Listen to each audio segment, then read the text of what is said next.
In an old 1989 Missing Link newsletter, there is an account from a man named J.T. Allen regarding a bizarre and frightening event that occurred to him and his family on Christmas Eve in the early 1980s. Since it's Christmas, I thought it would be interesting to share it. According to JT, it was December 24th, 1982. Around 1 a.m., Alan and his whole family, father, mother, brother, sister, and himself, were all in their beds sleeping. The peace of the night was suddenly upended by a blood-curdling scream coming from one of the rooms. It was his sister. She was calling out over and over, "Mommy, Mommy." The whole family immediately awoke, and the mother rushed to see what was going on. My mother heard all of this and had got out of bed to check on her. When she turned on the bedroom light in my sister's room, she found my sister lying on the bed with her head under the covers. She was scared. When she calmed down, she said she saw a figure standing next to her bed. He was dressed in a white robe that covered all of his body except his face, which appeared to be leathery looking. She said it looked like a very small man. When she looked up at the man, she was shocked and screamed out in fright. The figure seemed surprised by this and quickly turned and rushed out of the room, smashing into the main heater of the apartment as he did so. Of course, the mother had not seen or heard anyone coming out of the room, so she assumed it was only her daughter's imagination. She stayed with the daughter until she was calm and ready to fall back asleep. She managed to convince her that it was merely a bad dream and nothing more. Afterwards, the mother left the room and went back to bed. As JT's little sister lay in the room, she could see out the window which was next to her bed. She could clearly see the dark, clear night sky full of stars. And amongst them, she told the family later, she could see bright flashes of light emitting from above the apartment. She assumed initially it might be lightning, but found it strange as there were no clouds. After staring at them for a period of time, she eventually just ignored it and went back to sleep. As she drifted off, her experiences for the night ended, but for others in her family, namely JT, things were only just beginning. My brother and I slept in the same room in 2 bunk beds. We could not sleep, so we decided to take turns peeking at the presence under the tree. My brother went first. He came back only moments later saying it was too dark to see anything, so we went back to bed. It was now my turn. I left the room and went to look under the tree in the living room. It was far too dark for me to see anything either. I didn't want to turn on the lights because I thought it might wake my parents up. So I headed back to my bedroom. Now here is where my encounter happened. As I walked slightly past the heater next to the bedroom door, I bumped into something or someone. It was organic because I could feel the flesh under its clothing. I was only about 4 feet 11 inches tall at the time, and this thing was just slightly taller than me.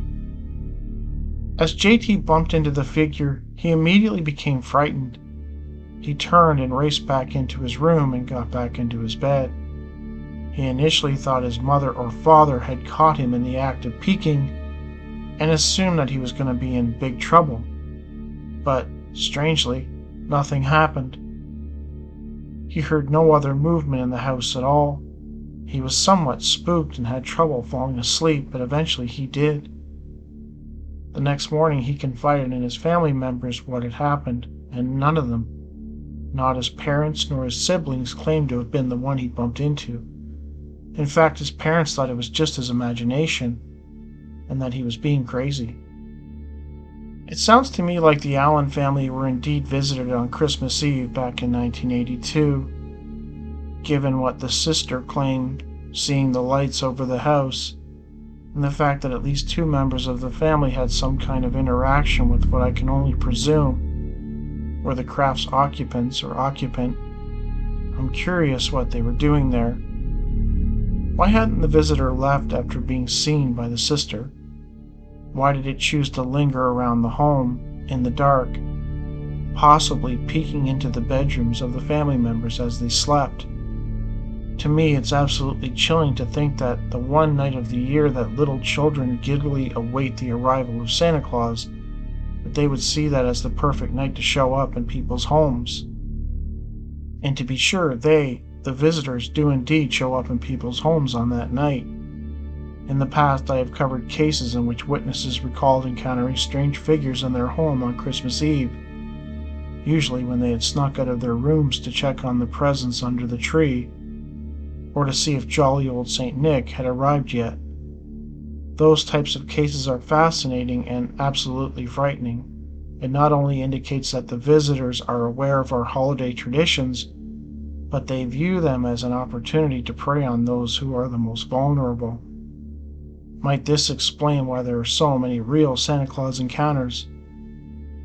Yes, many people have claimed to have seen a real-life Santa Claus in their homes on Christmas Eve. Sometimes gifts are left behind that family members, parents, are at a loss to explain. Some have even seen and heard Santa's sled reindeers cavorting in the sky, including one case written about by author Brad Steiger, which was included in his 2008 book, Christmas Miracles. Of course, Santa Claus isn't real, and reindeers don't fly, but that isn't stopping people from seeing them. While most skeptics would just chalk it up to children having vivid imaginations, I think it's more than that. Author Ralph Betters has published 2 books filled with such reports in which witnesses describe having very real encounters with supernatural beings that look like Santa Claus. Encounters that, oftentimes years later as adults, they adamantly declare to be real and not imaginary. Personally, I do not doubt that they saw what they saw, though I suspect that what they saw is what they were allowed to see versus what was really there.